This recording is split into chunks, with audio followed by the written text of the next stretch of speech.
Hi, good evening, everyone, and welcome to the launch of Triumph by Monster.com.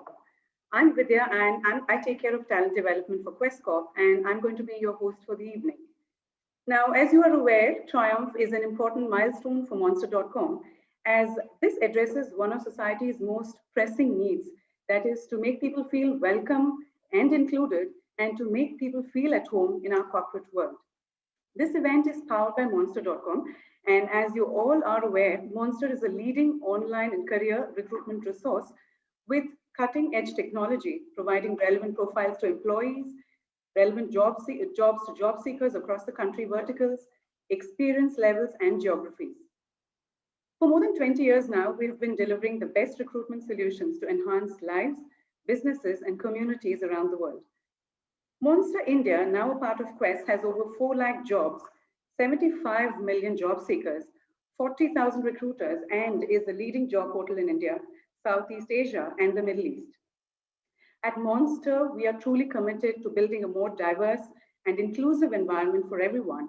And in keeping in line with this philosophy, Triumph has been launched in collaboration with a few of the best companies known for diversity and inclusion at the workplace. And of course, we would like to thank our special sponsors for the event, Microsoft, Chubb, and BNY Mellon. Now, let us have a quick look at what Triumph is. Triumph is an important initiative aimed at enhancing diversity and inclusion at workplaces through 3 key events. One is Techno Diva, and I'm sure a few of you already know about this. You've already started participating as well. Techno Diva is a hackathon exclusively meant for women. And this event began on June 29th and will go on till July 18th. So in case you haven't registered for this event and you're interested, please do so. The second one is Connectathon, a virtual career fair hosting over 15,000 jobs from top companies in all India locations. The third one, that is this very event we are all in, is called Conc-live. And this is a platform through which we aim to promote the concept of diversity and inclusion. And we plan to do this through several online sessions, panel discussions, and conversations by eminent industry leaders. Now, Triumph is a virtual platform for candidates to be inspired, compete, and get their dream jobs. And by the end of this event, we hope that we achieve these 3 things. That is, candidates get inspired, candidates compete, and candidates get their dream jobs. Now, through this week, every evening, we have an interesting lineup of events comprising panel discussions, addresses, Q&A sessions with experts from across various fields. And of course, like we launch all of our events at Quess and at Monster, to launch this event, we have Suraj Moraje, Group CEO and Managing Director of Quess, India's largest private employer. Suraj comes with over 2 decades of experience at McKinsey across the globe. He is an alum of IIM Ahmedabad and also a recipient of the Young Alumni Achiever Awards for 2019-20 for corporate leadership. And this award was given by IIM Ahmedabad. Now, Suraj is himself a big believer that diversity and inclusion is a very integral part of any organization. And he personally drives several diversity initiatives at Quess while encouraging all employees and all leadership to follow suit. And we would like to welcome Suraj to this event. Suraj, may we request you to join in and welcome our audience today and share your thoughts and views on this subject. Over to you, Suraj. Thank you very much, Vidya, and thanks for having me today. Maybe I'd like to start by saying congratulations to the Monster team for pulling this event together. I think that you've truly captured the zeitgeist in that, today, most organizations in the world are tapping into less than 50% of the talent out there because our pools are so heavily skewed towards traditional profiles of males from college-educated backgrounds with specific language skills and specific capabilities. And if you actually look at the broader world out there, the fact is that many of the brightest, most accomplished people in this world have not been to college. 50% of the world's population is women. And so by definition, if you don't have 50% of your organization being women, you're missing out on that pool of talent. And in a country like India, you take LGBTQ plus, you take people who are from deep parts of rural India, you take people who've not had maybe opportunities to be educated because they come from economically backward communities. If we as a society are not reaching deep into those pools, we are not making the most of the talent we have. So I'm very grateful to Monster for setting this up and for making this happen. And I hope that all of you who are participating today enjoy the event and benefit from it. We have a bunch of amazing speakers, and I'm looking forward to my own conversation with Kirthiga in a few minutes. You know, diversity for me was never a personal thing until I moved to South Africa. The organization I was working with in South Africa asked me to lead what was in South Africa known as transformation. For those of you who are familiar with South Africa, you'll know that South Africa had a long and troubled history with racial segregation, a policy known as apartheid.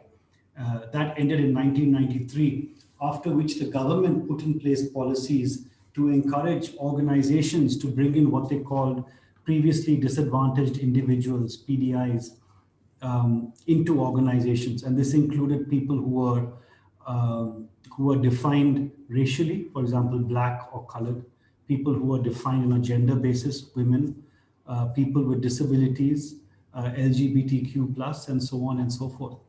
The organization I was in had operated in South Africa for about 15 years. And in this time had only been able to promote one black person to being a manager, literally one person. And it is a 100-strong organization. When I was asked to look into this, I went and spoke to some of the young black people in the organization to understand why was it that black people were not getting promoted.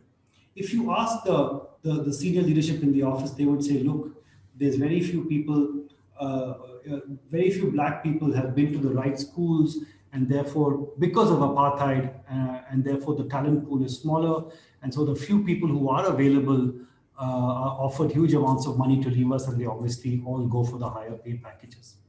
That's the picture that I got when I spoke to the senior people. As I went and spoke to the young black people in the office, though, I got a very different picture. I got a picture of a group of people who felt like they were on the outside because they had grown up in such different backgrounds. There was this one man who a couple of years out actually came out, he was as being gay. But he spoke to me how when he was young, he was always late to his primary school because he grew up in rural South Africa and he had to herd the goats out to a field before he attended class. And this is a man who'd kind of come from that background and been able to work his way into one of the premier organizations in the world. There was this other lady who explained how her mother was a housemaid. And so whenever she would go to a white colleague's house, typically a nice house in South Africa, she would feel out of place because she would grow up in this house. I mean, she grew up in a similar house, but always living in the room at the back, never being part of the main house. And she just felt somehow constricted and out of place. The interesting thing is when I then went and spoke to the young white South Africans, they would also feel completely out of place because they said it's unfair. The black people get more coaching, they get looked after better, and so on and so forth. Every group I spoke to, the Chinese people said, I neither fit here nor there. The Indian people had their own issues. And it dawned on me that actually everybody felt in South Africa that they were just a little bit different. And everybody felt that they were just a little bit oppressed and a little bit marked out. And one of the learnings I took away from that was actually one of in the words of one of South Africa's freedom fighters, a man called Steve Biko, who unfortunately died at the age of 30. But he said that the most potent weapon in the hands of the oppressor is the mind of the oppressed. The most potent weapon in the hands of the oppressor is the mind of the oppressed. And what he meant by that is if you think that somebody's oppressing you, or if you feel like you're an outsider, then you are an outsider. And therefore, the way for you to think about being successful is to say, well, I'm equal to everybody else. There's no reason for me to feel this way, and to make yourself feel like an insider. and to tell yourself you are an insider. And that's more easily said than done in the context of South Africa, that obviously required us as an organization to do things differently. And I'll come to that in a minute. But it also required these young individuals to understand that the fact that they came from different backgrounds actually made them that much more valuable to us as an organization. Because at the end, a team that consists of a bunch of carbon copies of each other who all think, act, and do the same things in the same ways are actually not stronger than the individual. A team is strongest when people from different backgrounds with different learnings, different experiences, and different judgment come together and debate things in the best manner possible. And so for those of you who are from diverse backgrounds, do not feel discouraged because you're from a diverse background. Do not feel discouraged. Understand that that is your strength. That is your source that's your superpower, and use it thus. I think for the organization, the learning was actually a little bit different, because my senior colleague would say, well, we've hired them. It's not like we're racist. I mean, we're absolutely equal opportunity. The reality though today is that inclusion today is not about who you choose to keep out. I mean, we're not in a world where we're dealing with racial segregation. Diversity and making diverse people successful is about who you choose to include. So you as a manager, when you want to go to somebody for advice, do you pick the person who's from your university, of your gender, of your sexual preferences, or a person who's exactly like you, or do you pick somebody who's different? You choose to pick somebody who's different, knowing that they may not even relate to your question, or they may have a very different view from you, or it might be a little bit more uncomfortable to go and ask them. But do you value the fact that by choosing to include them, you are making yourself better, you're making your organization better, and you're leading to better outcomes? So I think those are some of the two takeaways that I took from South Africa. One, the strongest weapon in the hands of the oppressed is the mind of the oppressor. And two, do you as a manager choose who you include very consciously?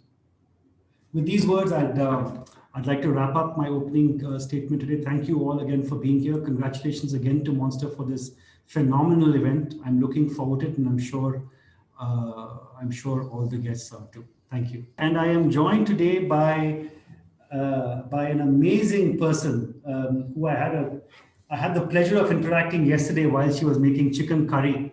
Mm-hmm. I hope your daughter enjoyed that, Kirthiga. It was fun. Thank you. Kirthiga. So let me quickly introduce you to those who don't know you, and that's probably a very short list of people. Kirthiga is an investment partner at SoftBank Investment Advisors. And she's worked as Facebook India as managing director for over 6 years. In fact, I believe you were their first employee in India, setting them up.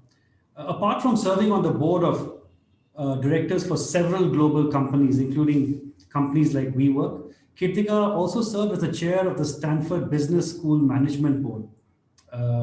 She's been recognized as Fortune India's most powerful women, and on also Fast Company's list of the most creative people in business, amongst several other recognitions. We're fortunate to have you here, Kirthiga. Thank you for being here. Yes, very excited to be here. It was really great to hear all of the stories of innovation around from the hackathon, and it's such a great event. Congratulations to you and the whole team for this fabulous event. Thank you. Thank you. Kirthiga, I'd like to use today's discussion to explore the topic of diversity and what it means to you and also to your work.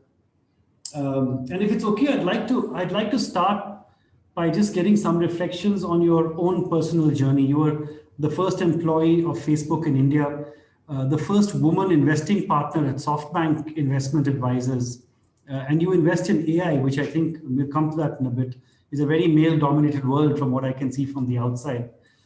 How does it feel to be at the front of a male-dominated world, technology, investing, so on and so forth? And what have been your experiences?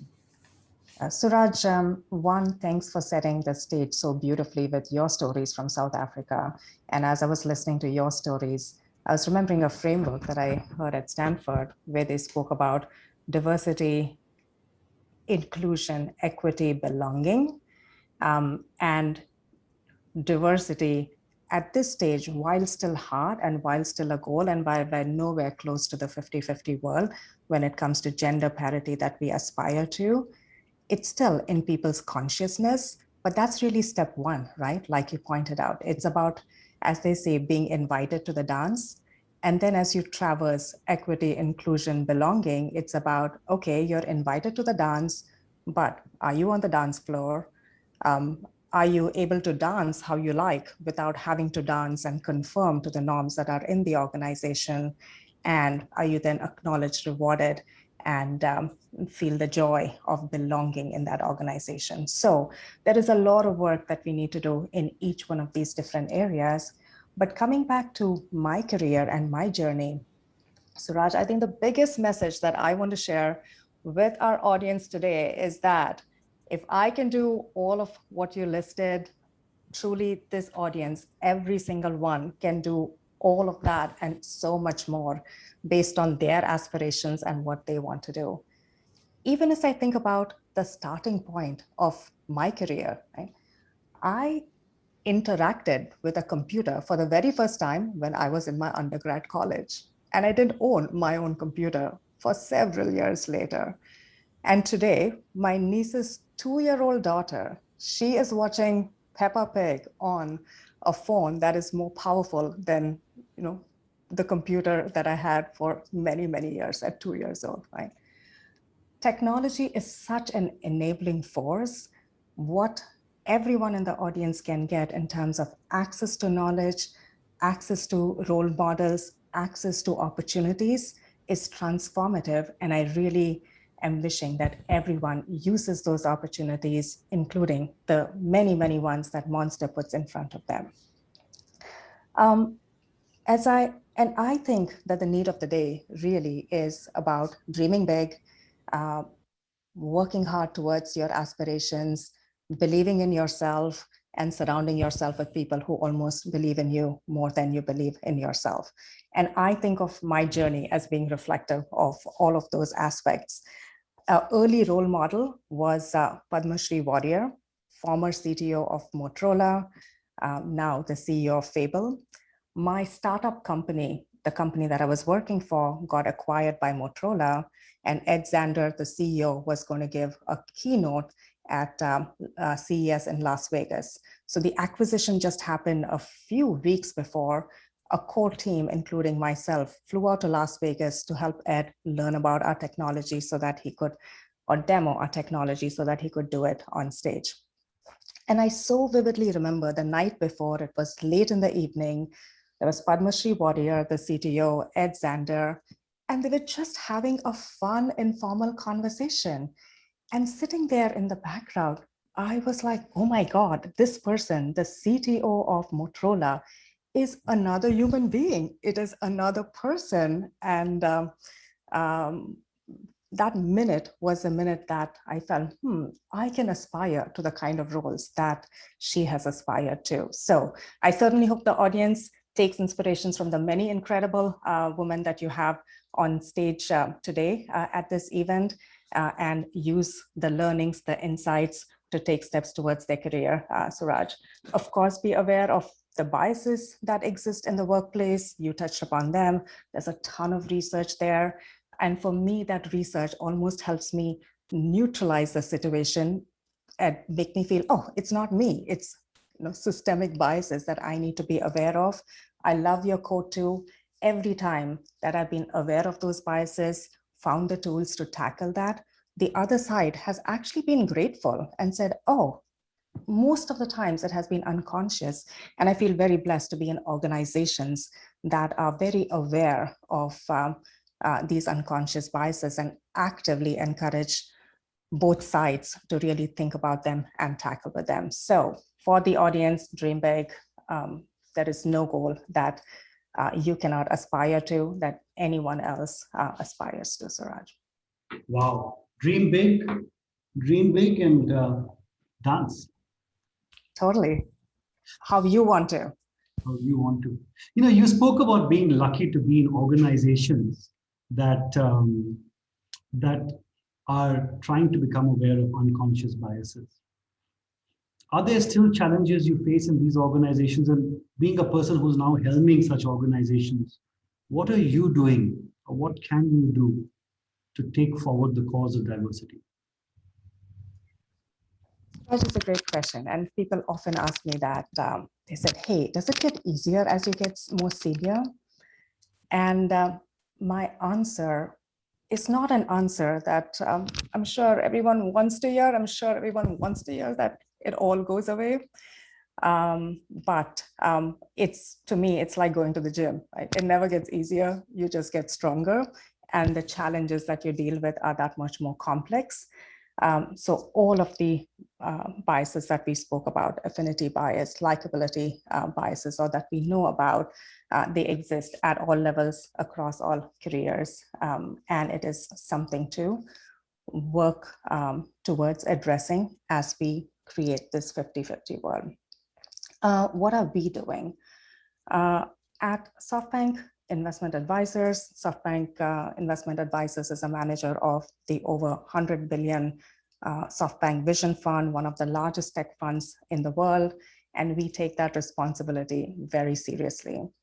It started with our CHRO, Catherine Lenson, establishing a diversity council a few years ago, where we also set goals around things like what should be the increasing the gender representation. And it was part of that focus when I joined SoftBank. And it was interesting, by the way, Suraj, when I joined, I had a lot of very trusted well-wishers telling me, really, you want to join an organization where you're going to be the first investment partner? Do they really have an environment and a culture that will value that, where you can thrive in? Perhaps you should think twice. And for me, that was a bit counter, right? If every person who thinks that way, there will never be a first female investment partner. And for me, it was a challenge and an opportunity. And I found the organization to be very hungry, very willing to embrace initiatives and thought processes that create that culture of people with diversity to thrive. So we looked at it from three different aspects. One, we looked at what is it that we need to do internally. We created, fostered affinity groups for women, LGBTQ, the African American Hispanic community, and have executive sponsors for each one of them. We took that thinking to the ecosystem. We have initiatives like Connect and Lead, which bring together rising women leaders from our portfolio companies. And finally, we have a lot of focus into dollars going into diverse-led founders. And a recent initiative that we started last year is a program called Emerge. It's an accelerator program for brilliant companies by underrepresented founder. And Suraj, to your definition, diversity was pretty large, right? It was first-gen college educated, LGBTQ, gender, minority, underrepresented minorities, the veteran community, any community that doesn't have that same foundation, same playing field was what we thought about. And we have just launched the accelerator program in the UK. Applications are open until the 7th. So if anyone here is eligible, wants to apply, there is an Emerge Accelerator program. So these are just a few. And I would say these are starting steps, and we all need to take bigger strides, Suraj. No, I can imagine, but it's quite inspiring, the broad range of activities that you undertake. And I would like to probe into maybe just one angle. I can imagine that at more junior levels, being a banker means a lot of late night hours. There's probably a fair amount of cultivating clients over dinners and maybe kind of being out late. Is there a world that's easy for a woman to adjust to? And if so, or what could women do to kind of be more comfortable in some of those roles, if not? That's a great question. And I think back to my experience at Facebook India, in addition to my experience here. Facebook India, being managing director of Facebook India, is a 24/7 role, if you may. But the way I personally think about it is that as I'm having this conversation with you, I am a full-time mom, a full-time wife, a full-time daughter, a full-time friend, and a full-time employee, right? When I'm at work, it's not that I'm suddenly not a mom, a wife, or a daughter. I think a lot about, all right, how is it that I blend and integrate? Seems to be the word of the day on how you integrate your work and your life, and working out patterns that work best for you in such demanding roles where you are, there could be an emergency any one point of time when it comes to Facebook India. If you're working on a transaction, it is the hours that it takes. The beauty of those roles are twofold. One, they understand that you need flexibility in other ways. So if I've had a parents teachers meeting, if my children were sick, there was never any hesitance required to say, I need to go, and my colleagues would be the family that step up to take care of my work. And similarly, earlier there was this notion of keep your work and your life separate. If you're having challenges at work, leave them at work, don't bring them home. And of course, there needs to be separation. But I talk a lot about what's going on in my work with my family. My family knows when I have a particularly intense time coming up, and then they are fluid enough to accommodate that. And so that I still remember several times when I'm putting my girls to bed and I've told them, oh, there's something going on, I have to go back to work. Our usual bedtime routine would be, they would make up the name of a title of a story and I would make up a story. That was our bedtime routine. And the story would always have two girls and it would always have a moral of the story. But as I shared these stories, very often I would start falling asleep even before they started falling asleep. And I would remember my little ones nudging me saying, Mom, you told me that you have to go back and get some work. So please don't fall asleep. Please go back and do your work if you have to. So that's how I have approached work and life, Suraj. And I have found that it works. And I actually think I will share something that I truly believe in, which is a superpower that I'd like the audience to have, which is a superpower called the and. It's the power of the and versus the tyranny of the or. There are many times in life where things are presented as choices. You have to do this or that. And while certainly you can't do everything at one time, I have found that more often than not, if you try to think outside the box, there is a way to get both. And maybe I'll give you one example. I had someone at Facebook come up to me and said, I really want to do my MBA. I also want to have a child. I feel that time is passing by for both these things. Which one, how should I think about this choice of doing an MBA and having a child? And I said, wait a minute, why can't you do both? I had my first child when I was a year into business school, and I personally think it was the best time to have a child. She had 365 aunts and uncles. I partied even more after she was born because she was up anyways. So I would go with her and we would have a great time and come back. So the power of the and versus the tyranny of the or is a principle that I have used for the question that you asked, Suraj. That's fantastic. What have been are there any, like when you coach younger women today in your organizations, what are the 2 or 3 examples you can give of places where typically they think it's an or, and you're able to help them figure out it's an and? I love the one about childbirth, by the way, because I remember one of my colleagues once telling a woman who came and said that she was pregnant, oh, this is a terrible time in your career to have a child. And I told him there's never a good time in your career to have a child, right? I don't think there's a good time or a bad time. You have it when you have it. I can imagine that is one of those examples. But what are some of the other examples that you think where an or can be converted to an and? Totally. What you just mentioned, that example is a beautiful example.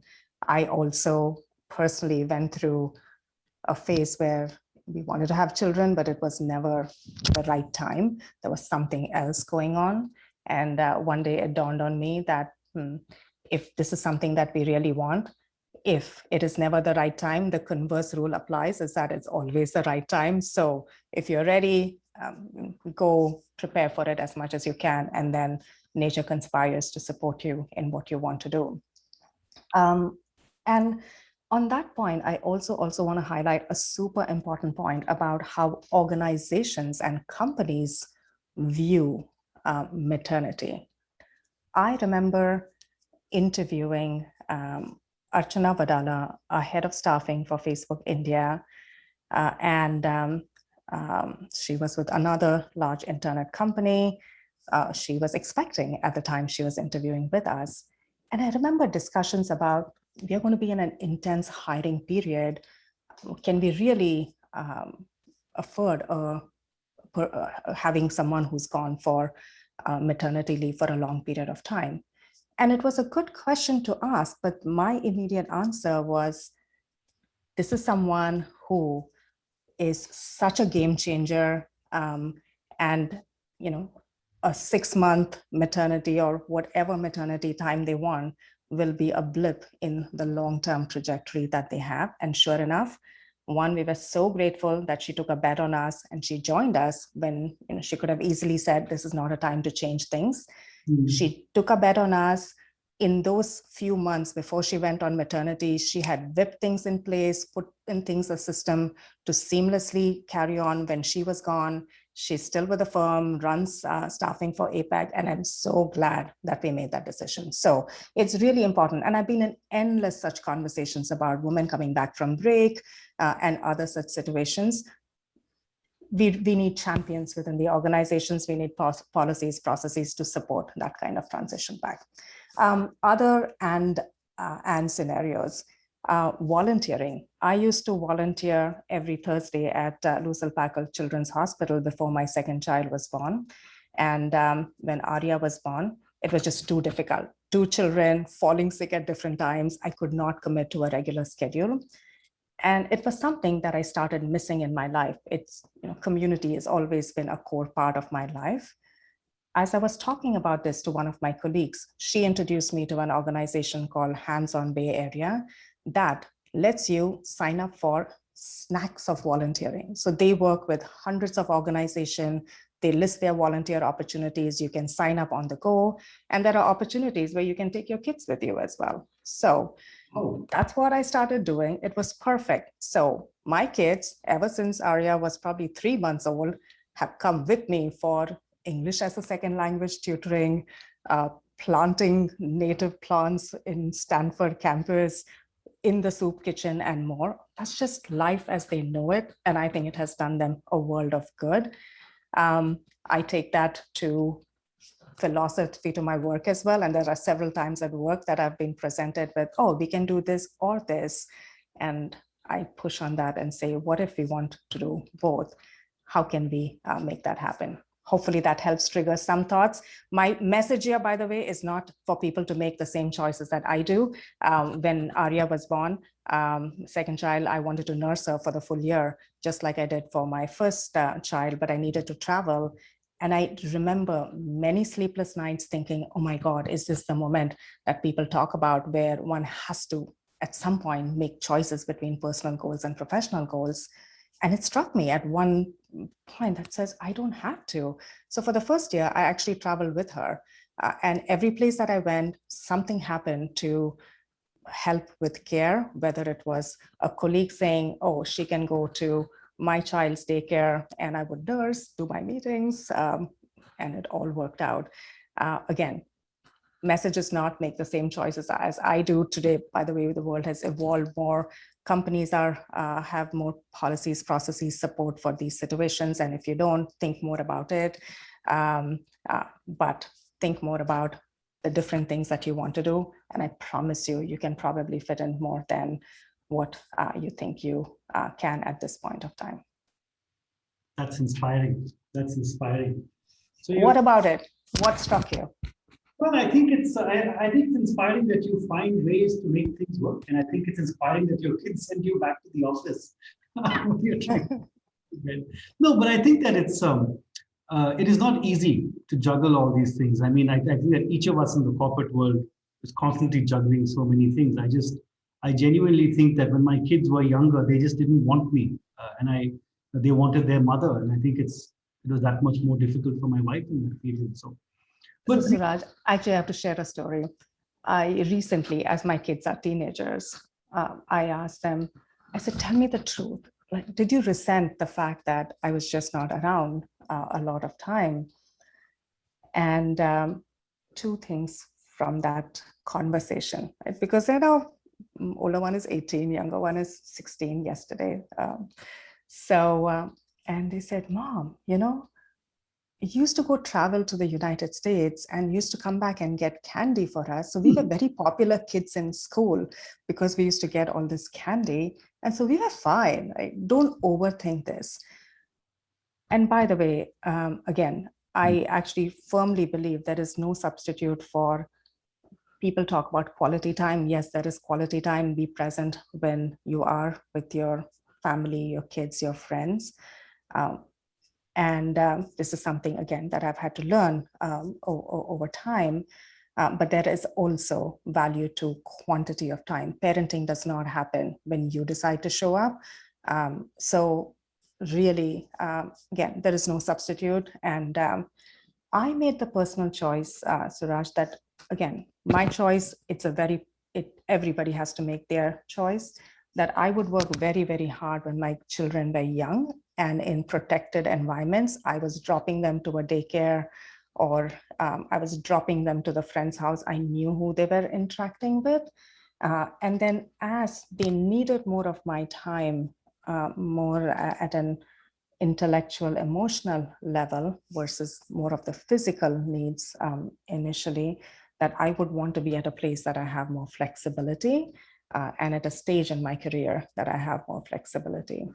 After Facebook, I actually took a 3-month all life, no work break and spent time with my family in ways that I had never before. We did many memorable things. I went with my older child to the Everest Base Camp. It was my second time doing this. So again, it doesn't have to be all at once. Balance, balance, balance.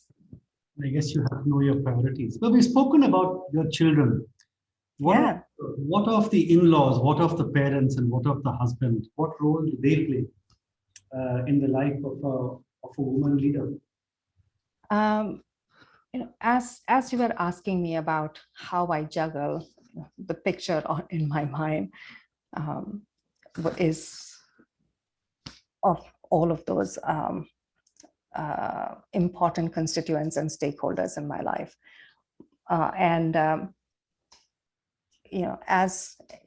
As you think about different life stages, this audience thinks about different life stages. 3 messages. 1, if you are single, thinking about your partner, know that the partner that you choose will be the most important career decision that you will make. Okay, men or women, by the way, this applies to everybody. The career that the partner that you choose will be your most important career decision. Not your first job, not the industry, not your first manager, your partner. I wouldn't be here having this conversation if not for a wonderfully supportive husband who has been more than the 50-50 parent for our kids. To the earlier question that you were asking, we have had to learn what each parent would do, and we both work on parenting in ways that aligns with each of our strengths, and ones in ways that gives joy. And the same applies to parents, and the same applies to mother-in-laws. I remember Zia Modi saying, if your mother-in-law needs to be your best friend, if my husband is sick, I can still go to work. If my mother-in-law is sick, I cannot go to work, was again Zia Modi's message. But I feel grateful for the support from my parents, from my in-laws. I will again reiterate that it is so important for companies and societies to help support this equation. And two examples, I heard of a company that actually invited the mother-in-laws to the workplace on International Women's Day and showcased the work that the amazing women in the organization were doing. And that evening, when the woman went back to work, the mother-in-law said, "Oh my God, you are doing such amazing work, such important work. You should sit down and relax while I or your husband gets you a cup of tea or coffee." So what are the companies doing to incorporate that? What is society doing? I remember in Mumbai, the WhatsApp group at school was a mom's WhatsApp group. It wasn't a parent's WhatsApp group. I had to make a case to say, it doesn't work. In my family, if both of us are not on this group, my child will be stranded one day and not get some notification that one of us should get. So think about equal parenting opportunity. What are companies doing for paternity benefits? I remember companies like Flipkart during my time at Facebook India introducing paternity for the first time. And I know it is getting to be more and more the norm there. There is a lot that we need to do at an individual level, at a societal level, and a corporate level, Suraj. No, I think that's right. I think that's right. I also think that, at least the question is work from home has made it more difficult for a lot of women as opposed to easier. Because I think that working from the office, at least my perception, I'd love to get your views. My perception is that when you work from the office, at least you were cocooned in the office away from home and there was no chance anybody called on your time, versus somehow in the Indian context where cooking, cleaning, everything seems to fall on the woman. When she's at home, I just find it's a lot more difficult for some of my women colleagues to balance life. Are you observing the same, and what are some of the tricks that you think could be used to cope with this? Suraj, COVID and the pandemic has set things back for gender parity by decades. We are hearing of updates that can push things out by several decades. There are numbers like 4.5 times more women stepped out of the workforce than men. And there's a whole conversation about not recession, but secession, where there are women who have had to step back. And there is a lot that needs to be done. And for all of the reasons that you mentioned, when there is starting from, literally every segment of the population. I'm on the board of WeWork, and we were looking at stats of how even in the United States, only 30% of the workforce is in a position to be able to work from home. So while there are certainly all of the advantages of no commute, etc., we have to recognize that not everybody has the capability of being able to work from home. Right. Yeah. And of course, the numbers are more accentuated around race, ethnicity, gender lines. So there are things like that we really need to keep in mind. And even in my home, for some reason, the kids will feel very comfortable just feeling that they can walk into the door or give me a call because mom is home during the day. So there have been many flexibilities that the pandemic has provided by the work from home, but equally it has exacerbated a lot of challenges. And we are all going to have to make concentrated efforts to try to reverse some of those step backs that we have taken in this matter. I think you're right. I'd like to move on, maybe, Kirthiga, just changing gears from maybe sort of diversity in the organization and in how we transform our organizations, to diversity in what you do, which is AI, ML. And I think artificial intelligence has changed the landscape of education, medicine, learning, what have you, driving, finding criminals, spotting miscreants. And yet one hears increasingly of stories where AI itself is imbued with the same biases that us as human beings are. So how do we handle that? And many of the people watching today are from the technology space. Probably many know how to code a neural network. How do we think about getting these biases out? And what are some of the biases you see? I want the audience to know that you are so needed in the workforce because of this exact question that Suraj asked, and for so much more, because we do have a diversity crisis when it comes to AI at the moment. We know, as you said, Suraj, that biases seep into systems unconsciously.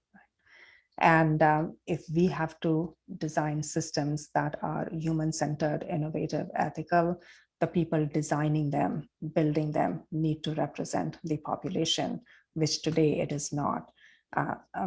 If you look at university research, professors in AI, it is very skewed male-female. 80% comes on from the male side. If you look at the workforce in some of the largest organizations like Facebook, like Google, you're talking about 15% of AI engineers at Facebook being female, 10% at Google. And we need those numbers to change. So for everyone on this call in technology, in AI, you are so needed in the workforce because you are going to help design better products, better services that will serve community, society, the world. I also, Suraj, I'm a huge believer in how technology can be used to address these biases, these discrepancies. And the more everyone in this audience can be thinking about that, the more we will be able to move in the right directions. A few examples. One of my most favorite example of the use of AI at Facebook was when they rolled out a version of their product for the visually impaired. And I know this conference is for PWD, LGBTQ, as well as for women. What the product did was, with the help of a screen reader, you could scroll through newsfeed and it would say, it would verbalize, it would look at a post and say, I see Suraj, Kirthiga having a conversation. Okay. And it is sunny or smiling. So it's a game changer for the visually impaired in terms of how they can now connect with their near and dear. There is so much more that needs to be done. I know Microsoft is one of the sponsors, how they are thinking about how to use technology for the differentially able is really phenomenal. Other examples SoftBank recently invested in a company called Eightfold.ai. What they do, it's an AI first company. They build up a more holistic picture of your resume beyond what you have listed.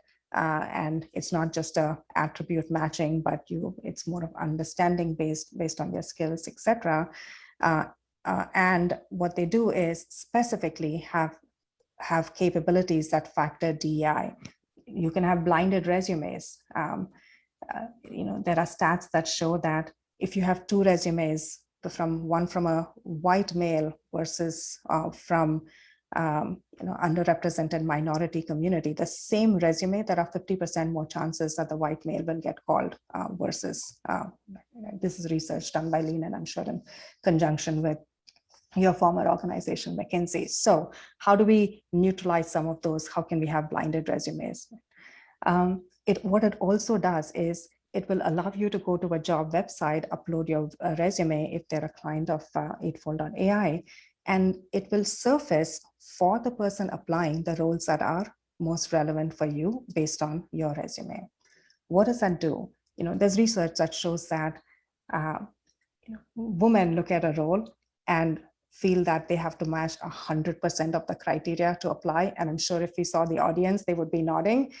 Whereas men look at a role and say that if there's 60% match, they think it's a great fit. And that's, again, just research. and how people think. So what this does, it surfaces role that the community, like a woman, might never have thought of applying for. And now she's looking at this and saying, really, I'm a perfect match for this. Let me go ahead and apply. Some of their companies are saying that they've seen a 50% increase in diverse candidates because of this kind of matching. So how can all of us think more and more about how to use technology, how to use AI to tackle the very biases that society really needs us to tackle in so many different ways, Suraj? That is phenomenal. That is phenomenal. You're also on the board of well, you're the chair of the board of the Stanford Business School. Yeah. How did diversity come to play there? Because obviously you spoke about selection, and I'm sure that even there, it must be so difficult to get such talented kids applying. There must be bias coming into play there. How do you de-bias it? How was that experience for you? So this is a huge topic of focus across educational institutions, and at Stanford Business School, that was no exceptions. It was Dean John Level's, one of his top 5 priorities was around DEI. I remember in one of the board sessions that we had focused on this topic, Dean John sharing that today, as he looks around the class, he feels like he's addressing the UN because of the kind of diversity that he sees in the classroom, and that wouldn't have been the case, a few decades ago. So I feel that there are strides made there. There's a lot of thinking going into reviewing the content. It's fascinating how, as you look at the case studies, the language being used around women protagonist versus male protagonist is very different, and language conveys meaning, right? So so they're doing a sweep of that to make sure that both are being portrayed in a similar manner and in a way that is appropriate. While the diversity stats have gone through a dramatic change towards the positive, Suraj, one of the things that we spent a lot of time thinking about was the inclusion aspect that you opened this talk with. Because as you now have different constituents, it now brings about new challenges about how do we make sure they feel included. If you're a first-gen college educated student who's doing the MBA, what's the community, what's the support system? What happens when you have people from a country where LGBTQ has a religious conflict? What happens if you're a person from that country and your religion has a conflict with your identity? Those are all aspects that are aspects that are real, and the biggest way that I think both in the corporate world as well as in the university world to support that is to make sure, we acknowledge and understand that there are these questions and the ways to support. To make sure you foster a discussion around that, because there were people who said, I'm so afraid to even have this conversation because I might offend someone. How do we create safe zones to have those conversations? I personally am learning, every single day, I learn new nuances.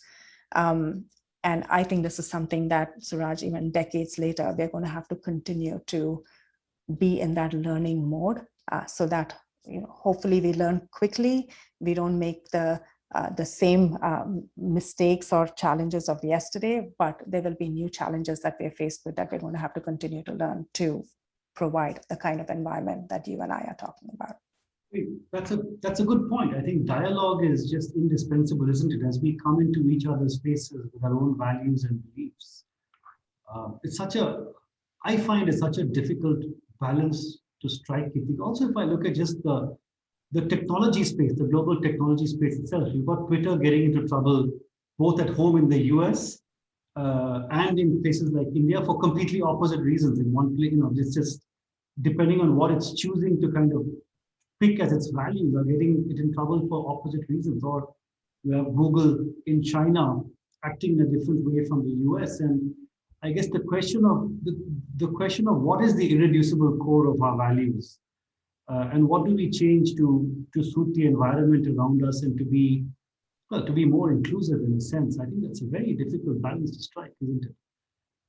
It is. And dialogue, both sides. I think I'll go back to the beautiful quote that you started with about the minds of the oppressed and the oppressor. So having that dialogue, making sure we're cultivating environments where people feel that sense of ownership, that they belong, that they can have that conversation, and then being willing to act. It's one thing is about words, but willing to act and put into places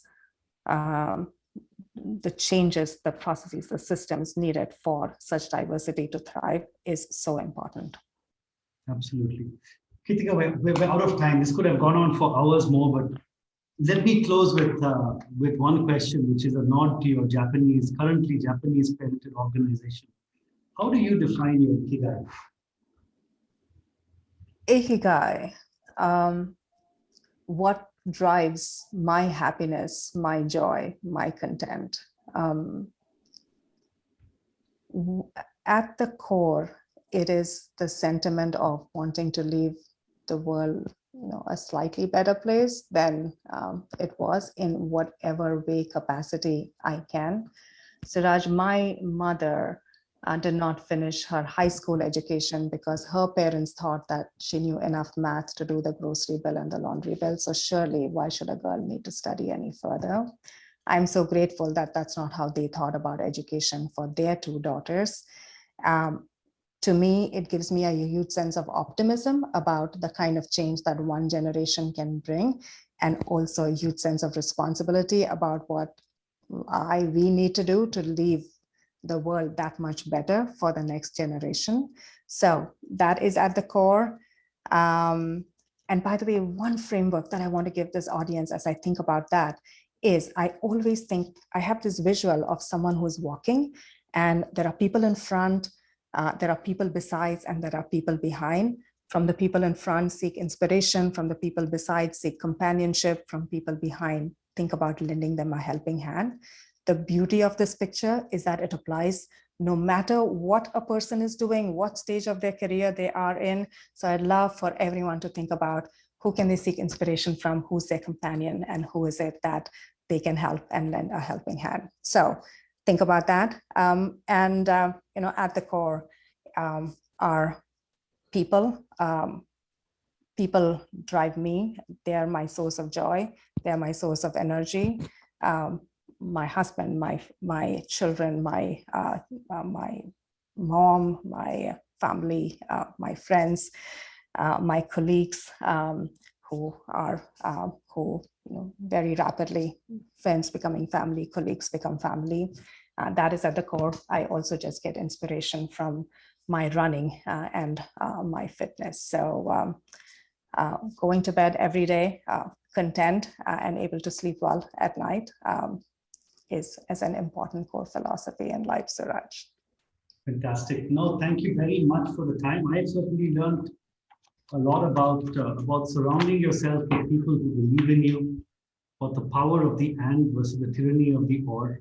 And also, I think you're right. It never gets easier, but you get stronger. And that's just a wonderful metaphor. So thank you very much for the time again. Thank you for waking up and being here at 5 o'clock in the morning, your time. We're all better off for it. So really appreciate it.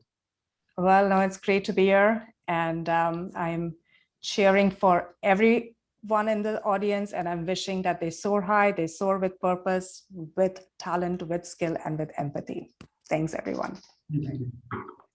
Thank you, Suraj, and thank you, Kirthiga, for joining us today. And Kirthiga, I must tell you that one of the key messages that I really, really loved is where you said that the partner that you choose is your most important career decision that you make. And I think this holds good for a lot of us, especially those of us who I think are, married, and it so really doesn't mean it's the partner or your spouse. I think this is a big, important decision. Thank you for joining us, and we hope to have more such conversations with you, Kirthiga. And with that, we have come to the end of today's session. And we do have many more such sessions lined up for tomorrow, and we'd like all of you to join us. And like we said at the beginning, we want all of you to be inspired, compete and compete healthily, and of course, go get your dream jobs. And on that note, we'll call it a day. See you all tomorrow. And thank you for joining us. Bye.